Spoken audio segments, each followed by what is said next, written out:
এমনি দিন তো আমরা নানা রকম রেসিপি বানিয়ে থাকি, কিন্তু নিরামিষের দিনে কিছু বানাতে হলে চিন্তা পড়ে যায়। তাই আর চিন্তা না করে একবার কিন্তু এই হোয়াইট পনিরের রেসিপিটি বানিয়ে দেখতে পারেন। নিরামিষ এই হোয়াইট পনিরটা আপনারা লাঞ্চে অথবা ডিনারে যে কোনো টাইমে বানিয়ে নিতে পারেন। ভাতের সাথে হোক অথবা রুটি, পরোটা, লুচি সবের সাথেই কিন্তু খেতে দারুণ লাগে।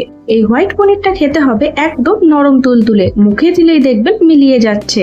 তো চলুন বেশি দেরি না করে ঝটপট এই নিরামিষ হোয়াইট পনিরের রেসিপিটি দেখে নেওয়া যাক। আর আমার ভিডিও যদি আপনাদের ভালো লেগে থাকে তাহলে অবশ্যই আমার চ্যানেলটি সাবস্ক্রাইব করে আমার পাশে থাকবেন। আমি দুদিন অন্তর নতুন নতুন রান্নার ভিডিও আমার চ্যানেলে পোস্ট করে থাকি।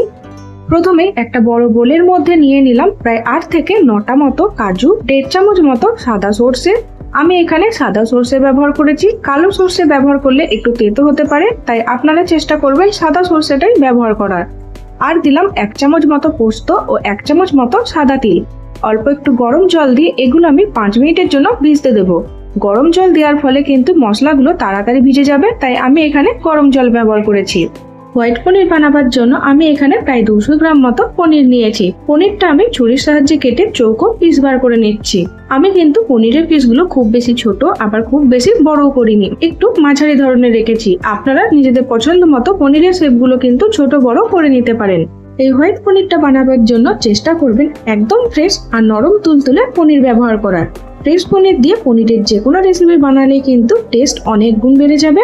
আর এই পনিরগুলো কিন্তু ভাজার পর কোনোভাবেই শক্ত হয়ে যায় না, গরম জলে ভিজিয়ে রাখারও প্রয়োজন পড়ে না, আগের মতনই একদম নরম তুলতুলে থাকবে। দেখুন এখানে সব পনিরটাই কেটে আমি পিস বার করে নিয়েছি। আর একটা পনিরের পিস আমি দেখিয়ে দিচ্ছি, দেখে বুঝতে পারছেন ঠিক কেমন সাইজটা আমি রেখেছি। আর এদিকে দেখুন 5 মিনিটের জন্য যে মশলাটা আমি ভিজতে দিয়েছিলাম সেটা কিন্তু খুব ভালোভাবে ভিজে গেছে। এবার একটা মিক্সিং জারের মধ্যে সমস্ত মশলা জল সমেত আমি ঢেলে দিলাম। আর দিলাম একটা লঙ্কা ও 2 থেকে 3টে পনিরের টুকরো। এই সব মশলাটা কিন্তু খুব ভালোভাবে একটা পেস্ট বানিয়ে নিতে হবে। এই মশলা পেস্টের মধ্যে 2 থেকে 3 টুকরো পনির ব্যবহার করলে দেখবেন গ্রেভিটার মধ্যে একটা ক্রিমি আর থিকনেস আসবে। দেখুন এখানে নিরামিষ হোয়াইট পনির বানাবার জন্য মশলার পেস্ট কিন্তু আমাদের একদম রেডি হয়ে গেছে। আমি চামচের সাহায্যে মশলাটা দেখিয়ে দিলাম। মশলাটা কিন্তু একদম স্মুথ পেস্ট বানাতে হবে। পনিরগুলো ভাজার জন্য একটা কড়াইয়ের মধ্যে 3 থেকে 4 চামচ মতো সাদা তেল নিয়েছি। তেলটা যখন গরম হয়ে আসবে তখন এর উপর থেকে ছড়িয়ে দেব অল্প একটু নুন আর আগে থেকে কেটে রাখা পনিরের টুকরোগুলো। এইভাবে পনিরগুলো ভাজার আগে তেলের মধ্যে যদি অল্প একটু নুন দিয়ে দেওয়া হয় তাহলে পনিরগুলো ভাজার সময় আর তেলের ছিটেটা গায়ে লাগবে না, আর পনিরের মধ্যেও কিন্তু নুনটা খুব ভালোভাবে ঢুকে যাবে। এই পনিরের টুকরোগুলো তেলের মধ্যে বেশ ভালোভাবে নেড়ে চেড়ে ভেজে নিতে হবে যতক্ষণ না পনিরগুলোর মধ্যে হালকা গোল্ডেন একটা কালার চলে আসছে। দেখুন এখানে পনিরগুলো কিন্তু ভালোভাবে ভাজা হয়ে গেছে আর পনিরগুলোর মধ্যে বেশ একটা হালকা গোল্ডেন কালার চলে এসেছে। এইবার পনিরগুলো এক এক করে তুলে আলাদা জায়গার মধ্যে আমি রেখে দিচ্ছি। দেখুন এখানে পনিরগুলো ভেজে নেওয়ার পরও কিন্তু একদমই শক্ত হয়ে যায়নি, আগের মতনই নরম তুলতুলে আছে। এই পনির ভাজা তেলের থেকে 1 চামচ তেল আমি তুলে রেখেছি। বাকি তেলের মধ্যে আমি দিয়ে দিলাম একটা এলাচ, দারচিনি আর অল্প একটু কসুরি মেথি ফোড়ন।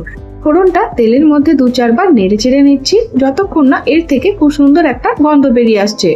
ফোড়নটা ভাজা হয়ে গেলে আগে থেকে পেস্ট করে রাখা মশলাটা আমি ঢেলে দিলাম আর দিলাম কিছুটা মশলা ধোয়া জল। কোনো নিরামিষ রেসিপিও খেতে যে এতটা টেস্টি হয় সেটা কিন্তু এই রেসিপিটা না বানালে বুঝতে পারবেন না। তাই এখনো অবধি যদি না বানিয়ে থাকেন তাহলে একবার কিন্তু এই নিরামিষ হোয়াইট পনিরটা বানিয়ে দেখতে পারেন। এটা খেতে কিন্তু সত্যি দুর্দান্ত হয়। তেলের মধ্যে নেড়ে চেড়ে মশলাটা খুব ভালোভাবে কষিয়ে নিতে হবে যতক্ষণ না মশলা থেকে তেল ছাড়তে শুরু করে দিচ্ছে। আর এদিকে আমি নিয়েছি হাফ বাটি মতো টক দই। মশলাটা যতক্ষণে কষানো হচ্ছে ততক্ষণে আমি টক দইটা ফেটিয়ে রাখছি। যে কোনো মশলাতে টক দই ব্যবহার করার আগে অবশ্যই কিন্তু দইটা ফেটিয়ে নেবেন, না হলে কিন্তু মশলাটা কেটে যেতে পারে। দেখুন এদিকে মশলাটা কিন্তু খুব ভালোভাবে কষানো হয়ে গেছে। এবার এর মধ্যে দিয়ে দিলাম আগে থেকে ফেটিয়ে রাখা টক দই আর দিলাম স্বাদ মতো নুন, অল্প একটু চিনি আর সামান্য পরিমাণে গরম মশলা। এই সবকিছু কিন্তু মশলার সাথে খুব ভালোভাবে নেড়ে চেড়ে মিশিয়ে প্রায় 2 থেকে 3 মিনিটের জন্য কষিয়ে নিতে হবে। এই রেসিপিটা বানাতে কিন্তু খুব বেশি টাইম লাগে না, মাত্র 15 থেকে 20 মিনিটের মধ্যেই আপনারা এই দারুণ স্বাদের নিরামিষ হোয়াইট পনিরটা বানিয়ে ফেলতে পারবেন। যেহেতু এখন চারিদিকে এলপিজি গ্যাসের প্রবলেম চলছে তাই আপনারা কিন্তু কম টাইমের মধ্যে একবার এই রেসিপিটি বানিয়ে দেখতে পারেন। এতে টাইম ও গ্যাস দুটোই কিন্তু বাঁচবে। দেখুন এখানে মশলাটা কিন্তু খুব ভালোভাবে কষানো হয়ে গেছে। এবার এর মধ্যে দিয়ে দিচ্ছি আগে থেকে ভেজে রাখা পনিরের পিসগুলো। আর দিলাম একটু জল। ওপর থেকে ছড়িয়ে দিচ্ছি কিছুটা পরিমাণে কিশমিশ আর দিলাম দুটো লঙ্কা। এই সবকিছু কিন্তু পনিরের সাথে খুব ভালোভাবে নেড়েচেড়ে আমি মিশিয়ে নিচ্ছি। যখন পনিরের গ্রেভিটা ফুটে আসবে তখন ঢাকা দিয়ে আমি প্রায় 4 থেকে 5 মিনিটের জন্য রান্না করে নেব। এরপর থেকে কিন্তু নিরামিষের দিনে কিছু বানাবার জন্য কোনো রকম চিন্তা ভাবনা করতে হবে না। আপনারা কিন্তু চোখ বন্ধ করে অনায়াসে এই হোয়াইট পনিরের রেসিপিটি বানিয়ে নিতে পারেন। এই নিরামিষ হোয়াইট পনিরের রেসিপিটা এমন একটা রেসিপি যেটা ভাতের সাথে হোক অথবা রুটি, লুচি, পরোটা সবের সাথে খেতে কিন্তু দারুণ লাগে।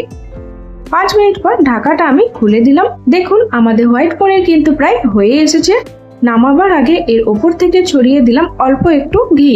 ঘিটা পনিরের সাথে খুব ভালোভাবে আমি মিশিয়ে নিচ্ছি। এইভাবে নামাবার আগে ওপর থেকে যদি অল্প একটু ঘি ছড়িয়ে দেওয়া হয় তাহলে এই পনিরের টেস্ট কিন্তু অনেক গুণ বেড়ে যাবে। তো দেখুন আমাদের দুর্দান্ত স্বাদের নিরামিষ হোয়াইট পনির কিন্তু একদম রেডি হয়ে গেছে। গরম গরম এই নিরামিষ হোয়াইট পনিরটা আমি ভাতের সাথে পরিবেশন করে নিচ্ছি। লাঞ্চে হোক অথবা ডিনারে যে কোনো টাইমে কিন্তু আপনারা এই রেসিপিটি বানিয়ে নিতে পারবেন। এই একটা মাত্র রেসিপি থাকলে দেখবেন আর অন্য কোনো কিছুরই প্রয়োজন পড়ছে না, কারণ এটা খেতে কিন্তু সত্যি দুর্দান্ত হয়।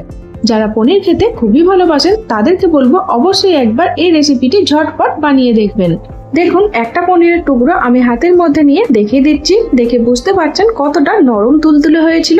এইভাবে পনিরের রেসিপি বানালে কিন্তু কোনোভাবেই পনির আর শক্ত হয়ে যাবে না। তো আমার এই দারুণ স্বাদের নিরামিষ হোয়াইট পনিরের রেসিপি আপনাদের কেমন লাগলো কমেন্ট বক্সে জানাতে ভুলবেন না। আর আমার ভিডিও যদি আপনাদের ভালো লেগে থাকে তাহলে অবশ্যই আমার চ্যানেলটি সাবস্ক্রাইব করে আমার পাশে থাকবেন।